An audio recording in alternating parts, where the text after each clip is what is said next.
Salut tout le monde, c'est Adou. Aujourd'hui, on passe en review le nouveau foil de Takoon X-Glide V2.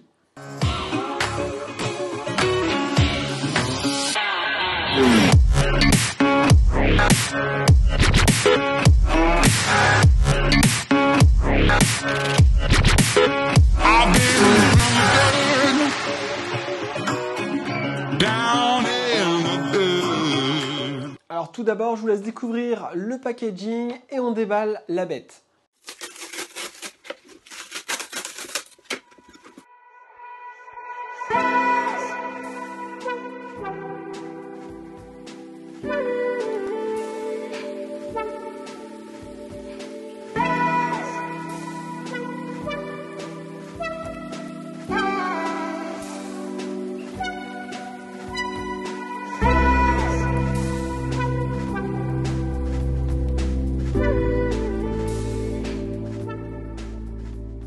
Petit mot sur Takoon. Takoon, habitué de la chaîne, on parle des planches, on a parlé des foils, les X-Glide V1, on les avait testés.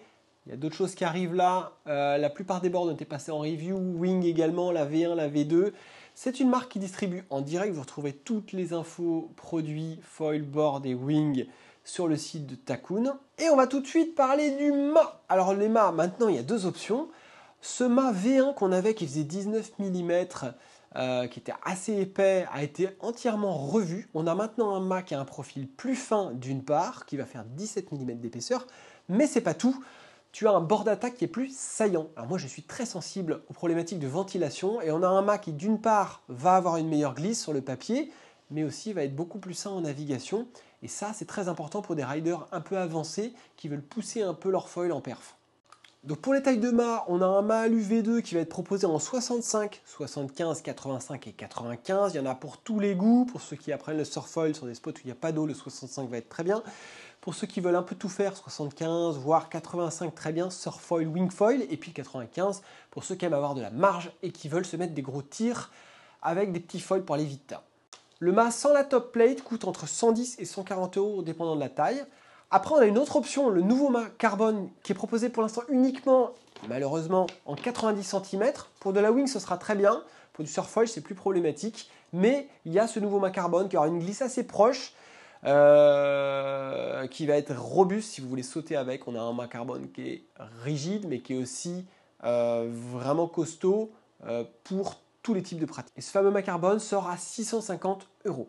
On retrouve une platine en alu assez robuste, elle a été un petit peu évidée pour être allégée, mais ça reste quand même bien épais. On a un système de fixation rapide, pas besoin d'enlever intégralement les vis des T-nuts pour pouvoir refixer le foil. On a une fixation de la platine sur le mât avec deux grandes vis M8, c'est du costaud. Idem à l'opposé, côté fuselage, tu vas retrouver deux vis M8 de part et d'autre du mât. La platine conserve ce petit revêtement en caoutchouc pour pas abîmer la planche et pour empêcher que le foil glisse de manière intempestive sur la board quand les vis sont un peu desserrées. Fuselage V2, petit update au niveau du fuselage. Donc on a un fuselage beaucoup plus court que sur les X-Glide V1. Ce fuselage V2, il sert à tout. On peut y plugger du H-Glide, du S-Glide, du HS-Glide, ce que vous voulez. Et puis notamment les X-Glide V2 et les ailes qui arriveront par la suite. Donc ça c'est bien. On a un fuselage qui va libérer un peu en tangage le foil. On va avoir un foil qui va mieux tourner, qui va être un peu plus joueur. Ça, c'est une chose qu'on vérifiera en navigation. Par contre, ils ont changé le système de vis cheminées. Certains se plaignaient de jeux qu'il pouvait y avoir au niveau des front wings. Maintenant, c'est un petit peu différent. On va avoir 4 filetages avec 4 vis. Donc, chaque vis sert la front wing sur le fuselage. Donc, ça limite le jeu. Sur l'assemblage, de manière générale, 2 vis M8 reprennent le mât sur le fuselage et 2 autres vis M8 pour la platine fuselage. Après, sur la front wing, on aura donc 4 vis M6 qui vont reprendre le serrage de la front wing sur la tête du fuselage. Et pour le stab, on se retrouve avec 2 vis M6 à l'arrière. Au niveau des ailes avant, on a les tailles suivantes, 1050, 1250, 1450, 1700 et 1950. J'ai la 1050 en test en wing, la 1250 surfoil wing et la 1700 pour du dog start en ce moment. On est sur un ratio très modéré sur la X-Glide V2, c'est ce qui va lui donner de la tolérance et de l'accessibilité pour le pratiquant. Ça va être un foil facile à prendre en main. Pour info, l'envergure de la 1050, la plus petite, elle, est à 87 cm. Et on va être sur, allez, si je prends la 1250, on est à 95, 1450, 1m01. Et on va être à 1m10 pour la 1700, que j'utilise moi personnellement en dog start. Et la 1950 monte à 118 d'envergure, ce qui commence à faire une vraie big mama. Au niveau des stabilisateurs, alors le pack X-Glide V2, quelle que soit la taille de l'aile, est livré avec un stab adapté qui est le X300. C'est un stab avec pas mal de cordes, des winglets, qui va offrir un maximum de stabilité à des gens qui savent un petit peu naviguer, mais aussi à des gens qui sont des total débutants. Après, bien sûr, vous pourrez passer toute la gamme de stabs proposés par Takoon, mais ce qui va fonctionner le mieux vont être les S450, S400, et en dessous, on va commencer à avoir un foil qui est un petit peu trop joueur, un petit peu trop instable, donc on va se concentrer plutôt sur les grandes tailles de S et évidemment sur le X300. Sur la partie tarif, on a un foil complet livré dans sa petite valisette de transport proposé à partir de 559 € en 1250 et jusqu'à 599 € pour la 1950 cm², donc l'aile la plus grande. Sur le poids du foil, alors le X-Glide V2 avec l'aile 1250, un stab X300 et un mât alu V2 en 85 cm, je pèse le foil à 4,6 kg.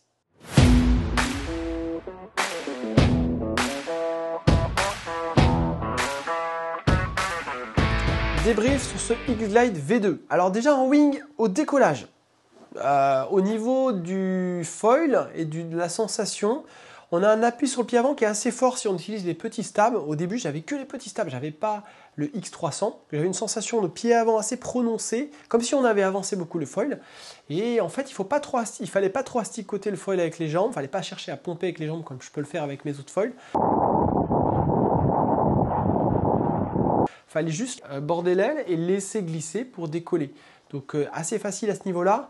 Quand j'ai essayé le foil avec le bon stab, c'est-à-dire le X300, là tout devient plus homogène, plus équilibré. Je trouve que le décollage est linéaire, ce qu'on appelle un décollage linéaire, c'est que la planche glisse et décolle progressivement et on ne se retrouve pas avec un appui très fort sur le pied avant au décollage qu'on doit contrer en avançant le poids. Puis après, à mesure que le foil décolle, on se remet droit. Donc pas besoin. Avec le X300, j'ai trouvé que l'équilibre pied avant, pied arrière était bon, le décollage était facile, ça part très tôt, hein, le stab a de la corde aussi.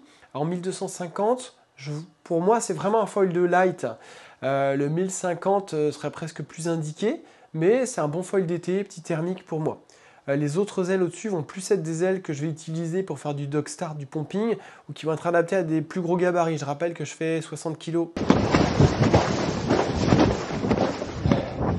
Voilà. Ah, bah là c'est... Alors mon ressenti sur le premier bord, là on va comparer par rapport au X-Glide V1 parce que naturellement le V2 est une évolution du V1. Alors je trouve que la glisse est beaucoup plus pure. Alors ça s'explique par plusieurs choses. Je pense que le design des ailes y est pour quelque chose. Peut-être la qualité de finition, je sais pas. Et en tout cas, le mât, on n'a plus ce mât de 19. Alors, vous savez que je suis très casse-pied sur les mâts. Ceux qui suivent la chaîne savent que j'ai fait des topos sur les mâts d'une certaine marque qui pour moi étaient un peu épais et ventilaient. Sur le X-Glide V1, on avait un mât de 19 mm. Donc en termes de glisse, c'était pas aussi bon que ce nouveau mât qui fait 17. Et puis on avait un profil différent. Là, on se retrouve, comme je le disais dans l'intro, la présentation avec un mât qui a un profil plus fin. À aucun moment, je n'ai expérimenté le phénomène de ventilation auquel je suis, vous le savez, très sujet. Et la glisse est meilleure. On a une glisse assez pure, aucun bruit, une résistance dans les bras au niveau de la wing qui est assez faible, donc on a une bonne glisse. À ce niveau-là, la sensation est agréable, je pense qu'elle plaira à beaucoup d'entre vous.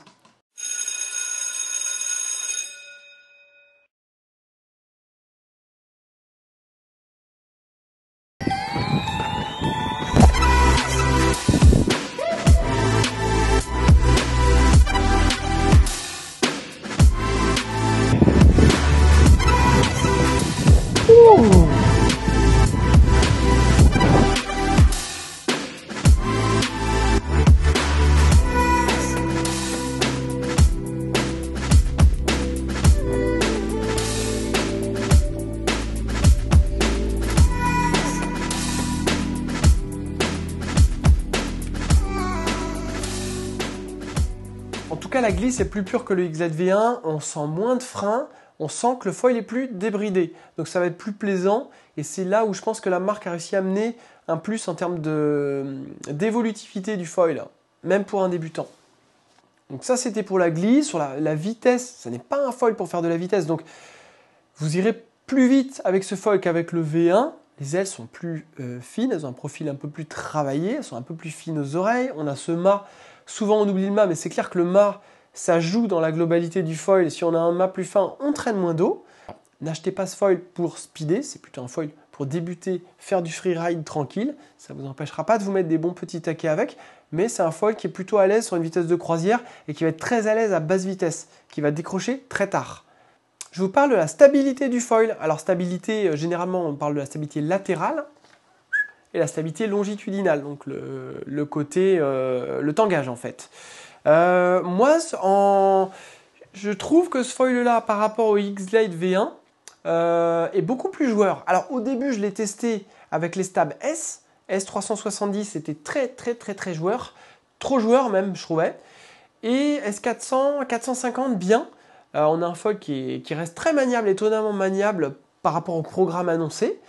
Quand on passe le X300, donc c'est le stab vendu avec, le foil est assagi, c'est-à-dire qu'il est sain, il est stable, il ne vous mettra pas en difficulté, mais pour autant, il n'est pas chiant. Et ça, c'est important. Avoir un foil débutant, c'est une chose, mais avoir un truc qui te permet quand même de jouer, surfer un peu dans les vagues comme je l'ai fait, je trouve que c'est plaisant. Dans les manœuvres aussi, pour engager les courbes, on a un foil qui va être assez prévisible parce qu'il tourne assez court, il n'y a pas de latence. L'ensemble est bien rigide, ça c'est important, mais en 1250, tu commences à avoir une envergure quand même assez prononcée. Et même avec la 1700 en pumping, j'ai pas trouvé que le foil était trop souple. Alors je suis un petit gabarit encore une fois. Est-ce que mon sentiment sera partagé par les riders de 90 kg et plus? Je sais pas. Mais en tout cas, moi j'ai trouvé que le foil était bien rigide, donc prévisible sur les appuis et avec une bonne mobilité pour tourner, pour carver, que ce soit pour attaquer un jibe, un tac ou juste jouer dans la houle comme j'ai pu le faire. Donc mobile en latéral, mais pas instable pour autant. Plus instable un peu en longitudinal, on a un fuselage V2, donc ce nouveau fuselage qui est le fuselage Takun pour toutes les ailes. C'est-à-dire que tu mets même les ailes perf, les HS Glide, les petites ailes de la gamme, tu peux les mettre sur ce fuselage. On a un fuselage qui est assez court. Donc ça veut dire que on récupère de la mobilité, on peut faire tourner le foil, le faire marsouiner plus facilement. Pour des gens qui sont très débutants, attention, veillez à bien mettre le stab qui est recommandé et vendu par la marque, parce que sinon vous risquez de trouver que le foil plonge un petit peu trop facilement. C'est un foil qui est très joueur. Ils ont fait ça, ils ont fait exprès, c'est voulu. Ça permet à des riders qui veulent aller dans les vagues après de garder le châssis mât fuselage, de mettre des plus petites ailes et d'avoir un foil en surfoil, un foil en wingfoil carving qui va être vachement joueur. Et justement, en carving, dans les surfs, j'ai trouvé joueur. Alors je fais le lien avec l'item portance, glide, free fly, puisque ça va de pair quand on surfe, généralement on lâche sa wing. On a un glide qui n'est pas au niveau, clairement pas au niveau des H glide ou même HS glide, les plus petites. Mais par contre, on a une stabilité à basse vitesse qui est meilleure. Donc on peut vraiment ralentir. Je prends l'exemple du gars qui apprend son jibe. En fin de jibe, des fois, c'est un peu limite. Et on reprend la wing, on va pouvoir relancer et repartir. Et ça, c'est vraiment un point clé, un point crucial pour quelqu'un qui apprend les manœuvres, qui débute ou qui progresse. Moi, j'ai bien aimé jouer un peu dans les vagues. Alors, j'ai trouvé que le foil était un peu plus joueur et sympa, même s'il est un peu plus technique avec les stabs S, avec le 400 et 450. Mais malgré tout, ça joue déjà bien au X300. Sur le pumping, ce qui est bien avec le X300, c'est que vous avez un profil un peu épais au niveau du stab. Et oui, vous allez avoir moins d'inertie en vol, mais avec la 1250, il y a quand même de la portance. Et on se trouve, j'ai pu naviguer du côté de Sorlock chez moi dans du vent très léger, on se trouve à réussir à relancer le foil et à tenir en l'air sans trop forcer. Alors on ne va pas très vite, mais on reste en l'air, on arrive à rester en haut du mât en pompant. Le foil est quand même très efficace avec le grand stab X300. Donc moi, pour les débutants, j'insiste, il faut vraiment partir sur ce combo-là, pas essayer de mettre des stabs que vous avez trouvés d'occasion ou des petits stabs qu'on vous recommande. Vraiment, il faut le prendre tel qu'il est packagé. C'est comme ça qu'il marchera le mieux pour quelqu'un qui veut progresser rapidement en wing.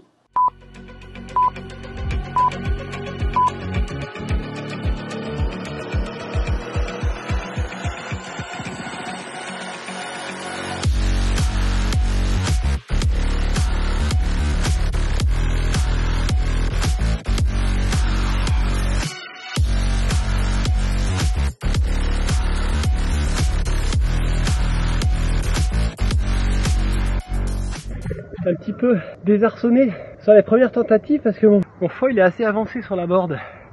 J'avais pas les pieds encore assez avancés, il faut être vraiment en bout du bout. Mais après là j'ai trouvé la cadence, ça le fait.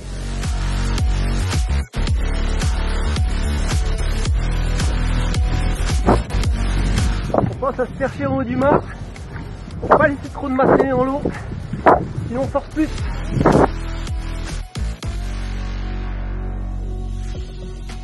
Vas-y, je suis chaud bouillant, je tente le beat start. Alors là, le spot, il est pas mal parce que t'as pas beaucoup d'eau. Faut courir en biais.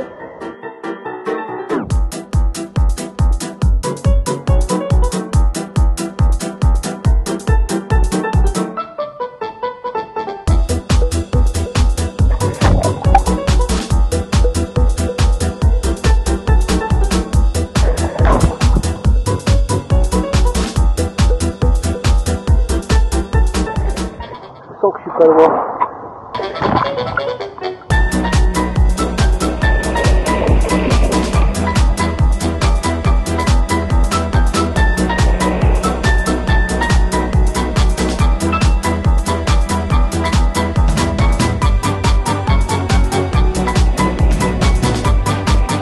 J'ai réussi. Prenez un mètre 65 en terre, ça vous servira pour le surfoil dans les conditions où il y a très peu d'eau, et ça vous servira en beach start, parce qu'en beach start, les 10 cm que tu as en moins sur un mètre 65, ils sont vraiment précieux, crois-moi. Donc dans les manœuvres, on a le temps, c'est sympa, on a un foil débutant, progression, débutant évolutif, mais on a le temps dans les tacks, dans les jibes, j'ai le temps. Si je sors de mon jibe avec très peu de vitesse, j'ai la capacité à relancer avec ma wing. J'ai la capacité de me faire un petit café avant de boucler mon jibe, limite. Des fois, on dit ça pour rigoler, mais c'est important. C'est vraiment important, ça pardonne les erreurs. Que ce soit les erreurs d'appui en latéral, que ce soit les erreurs d'appui, les erreurs de timing plutôt, dans les manœuvres. Donc ça, c'est bien. Je note une vraie différence quand même de portance entre la 1050 et la 1250. Moi, la 1050, sur ce foil-là, c'est pas l'aile la plus pertinente, je trouve. On va plutôt partir sur la 1002 en standard pour des gabarits moyens, 70-75 kg, voire même plutôt celle du dessus, la 1450, et aller au-dessus après pour les plus gros gabarits ou ceux qui veulent vraiment avoir un max de portance dans du tout petit air. La 1050 est un peu plus manœuvrable, mais par contre, elle perd clairement cet appui sous le pied pour pomper et elle perd en glide quand même nettement par rapport à la 1250. Donc, je vous invite vraiment à partir sur ce package un peu standard qui est livré avec la 1250 et le X300. C'est pour moi ce qui m'a donné le plus de plaisir pour naviguer dans un mode freeride débutant. Alors, je conclus pour qui? Alors, pour le gars qui débute totalement dans le package 1250 ou les ailes au-dessus Stab X300, c'est un foil facile, qui décolle tôt, qui décolle facilement, on n'a pas un appui parasite trop fort sur le pied avant, on a un décollage assez linéaire, ça tourne bien, facile de relancer quand on tombe, quand on remonte sur la planche, qu'il faut relancer, qu'il faut repomper pour redécoller. On n'a même pas vraiment besoin de pomper, en fait, l'idée c'est de border sa wing, de laisser la planche glisser et décoller, laisser le foil décoller tout seul. Donc assez intuitif en fait comme foil. Quelqu'un qui veut quand même avoir une bonne glisse et surtout qui veut capitaliser sur son achat, c'est-à-dire que j'achète un foil aujourd'hui, je suis débutant, je ne veux pas avoir à changer de fuselage, je ne veux pas avoir à changer de mât dans 6 mois, dans 1 an. Donc là, le mât alu V2, qui a une bonne glisse, moi je l'ai utilisé avec des petites ailes comme la HS Glide 600-700, ça bombardait, c'était des conditions surf. Donc clairement, ça faisait l'affaire. Je voulais vraiment me mettre des tirs en vitesse et le mât tient la route, il ventile pas. Donc ça me fait vraiment très plaisir. Et du coup, je vais pouvoir évoluer. Donc je démarre peut-être avec une 1450. Peut-être qu'après, je vais prendre une aile plus petite et après, je vais pouvoir accéder peut-être à des stabs un peu plus petits. Attention sur les stabs, sur l'évolutivité. S450, S400 et pas en dessous. En dessous, c'est trop instable. J'ai trouvé qu'avec le S370, le foil plongeait, c'était très difficile à gérer. Donc ça venait un peu parasiter, pourrir le foil, hein, je peux le dire carrément.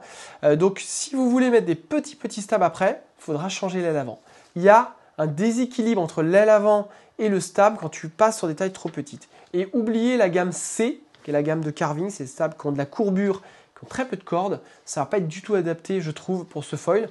Alors peut-être que certaines personnes arriveront à naviguer avec, mais en tout cas, veillez, si vous prenez des stabs S ou vraiment des stabs C, à prendre les plus grands de la gamme. Ma conclusion, c'est que Takoun a réussi à faire évoluer son X-Glide V1 vers un X-Glide V2 qui a une glisse très pure. On n'a aucun bruit, c'est le monde du silence quand on est en l'air, quand on est perché. On a un foil qui va glider un petit peu, pas au niveau de la H-Glide, mais si on veut vraiment faire du downwind après, qu'on progresse, qu'on a une bonne technique en pumping, on va pouvoir passer sur les ailes plus perf. Il y a des ailes qui arrivent, il y a des ailes déjà dans la gamme comme la H-Glide en 900 notamment, dans les tailles supérieures. Donc on va pouvoir accéder à ces ailes-là. Il y a une rétro-compatibilité et une compatibilité totale avec toutes les ailes qui sont existantes aujourd'hui dans le catalogue et qui existeront demain. Ça c'est bien. On a un seul et unique fuselage. Moi, j'aimerais presque voir un fuselage un peu plus long quand même pour un usage avec certains stabs. Je trouve que c'est un foil qui est quand même très joueur, hein. Donc il faudra quand même avoir ça en tête. Il y a des foils qui sont plus stables en tangage. En revanche, encore une fois, j'insiste, avec le X300, l'ensemble est très sain, très posé, très intuitif et facile. Donc pour ceux qui veulent un foil pour apprendre et évoluer, ce foil est top. Si vous êtes déjà rider perf, ce foil n'est pas pour vous, aucun intérêt. Donc pour ceux qui veulent mettre un pied chez Takoun et après évoluer potentiellement au fil de leur progression vers des mâts carbone, vers des ailes plus perf ou rester en mât alu parce qu'il est très bien avec des ailes plus perf, ce sera possible. Donc ça c'est intéressant. Donc ils ont réussi à faire un foil qui a une glisse très pure, silencieuse, sympa, une bonne mania, qui reste quand même suffisamment stable pour tout type de pratique, y compris le débutant complet. Et plus on va mettre des grosses ailes aussi, plus on va stabiliser ce foil et le rendre très tranquille, posé. Foil débutant, mais débutant avec beaucoup plus d'évolutivité qu'en avait le X-Glide V1. C'était tout pour cette review. Je reste disponible pour vos questions. Il y a le forum aussi où le X-Glide V2 est référencé. Vous trouverez des feedbacks d'utilisateurs. Et d'ici là, je vous dis à plus. Bon vent. Bye bye.